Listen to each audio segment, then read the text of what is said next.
Mark, what we're going to do today? Let's have a look at this 260. You always got it.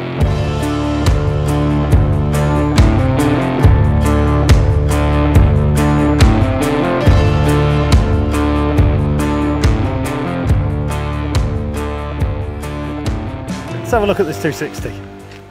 The new Case IH Puma 260 AFS CVX. Thoughts from the outside? It's a Puma. Yeah. Bit more horsepower. Yeah. Bigger cab. Nicer cab. So wheelbase 2.880, under 3 metres. But now we go from 225 horsepower all the way up to 302. Nice. So that means obviously the Optum then is going to be going up from the 300 to 340. 340. Oof. That's right, exactly. Right. So bonnet horsepower is not the boosted horsepower. So what you're going to see with this is quite a nice compact 300 horsepower tractor. We have got bigger axles, and with the bigger axles that gives us the ability to put the bigger wheel equipment on it. So where we would have had a 65 profile 42 rear tyre and 28 front, we can now go to a 70 profile tyre on the 42-inch rear, and that partners up with a 70/30 front. Awesome. So around the front end, fairly commonplace with our Pumas. So we've got good array of LED work lights, daytime running lights, camera, 2 lots of spool valves, free flow return, 7-pin socket for your weight block with the lights, power socket, plenty of space for a front PTO. We've got braked front axle, and this is the heavier front axle that I mentioned earlier to cope with the bigger wheel equipment. Awesome.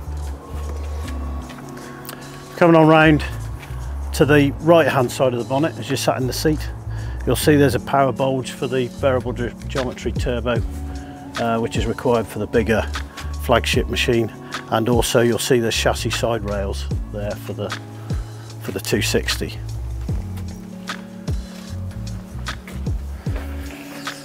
Always with any Puma, it's well equipped with LED work lights, and you'll see this is no different with this one. Plenty of work lights around the top of the cab and around the belt line as well. Nice easy access to the battery, and also when that's closed up, nice easy access to clean your windows.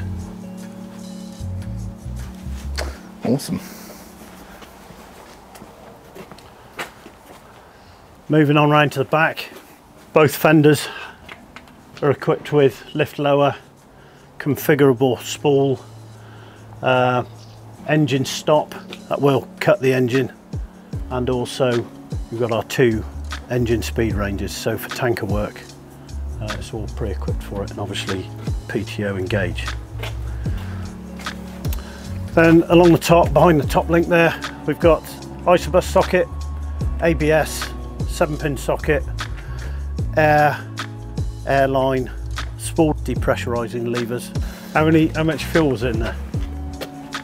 What, how much fuel's in it, or how much fuel could it have? Can it have? Oh, I don't know. 460 litre tank. In the top of here, we have a toolbox. Yeah. For linkage balls, etc. Which replaces your old standard plastic one toolbox. Exactly. Came exactly. On front. Then in here we have our drawer with our cantilever toolbox. Nice feature. Then underneath there we have our hand wash hose in there, so that's all good, and it all closes with a seal and keeps it all nice and clean and tidy, dust free. Awesome. Okay. Should we cab is 8% larger than the predecessor. But it's got a lot more storage as well. A lot more storage. So it feels even bigger behind the seat. So across the board it's feeling a lot bigger. Should Should we unlock and jump up? Yeah. You got the key? I don't know, have you got, have I? I got the key. Boom, it's unlocked. So we have larger cab, loads of storage space. So underneath the passenger seat, we've got room for 2 1.5 litre bottles of water, and that's cooled. Behind the seat, more storage area, power sockets, USBs, plenty of space in there for phones, etc. In the back here, venting behind the seat, which is good. Press button start if you have that feature added. And then the other cool thing about a Case is we can operate most things from either the screen or buttons or knobs. So it appeals to all age groups. Sounds good to me. Leather trimmed steering wheel, leather trimmed, heated, ventilated seat. Down the side of the seat we have a Kenwood subwoofer. It's a pretty nice place to be. Up in the top of the roof here we've got stereo, battery isolation, mirrors, lights, auto steer and climate control. Plenty of RAM mounts for adding things in, power sockets. And then round onto the front pillar, we've got our new display to give us our speed ranges that you can see easily altering down through here. Okay, so new AFS 1200 monitor, normal run functions as we're used to, really good resolution. We have the pinch function and twist, high level of setup with it. We can basically configure what we want. Engine brake to be auto on. Example, we can do our advanced trailer brake setup in these menus as well. So great level of interaction in here. We can even set up things like our radio and phone to the point where we have graphic equalizer as well. New multifunction drive lever, lots of configurable buttons on here, forward, reverse, our speed modes in here, fingertip spools, all configurable again. The front linkage, mid-mount joystick, we've got forward, reverse control, speed range control, and then obviously the normal presets, throttle, engine, transmission droop, etc. Now we've finished with the walk round, we're going to go take it for a drive. So stick around to the end to see a 0 to 56 kph run, and yeah, watch some drone footage and stuff. Of this big beast. She's a beauty.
If you like this video, don't forget to subscribe and comment. We got a new goal. We just hit 1,000 subscribers, and now we're going to hit 5,000 in the years to come. So if you like our content and want to see more of all the tractors we have here, join us and yeah, come back. Yeah, do that.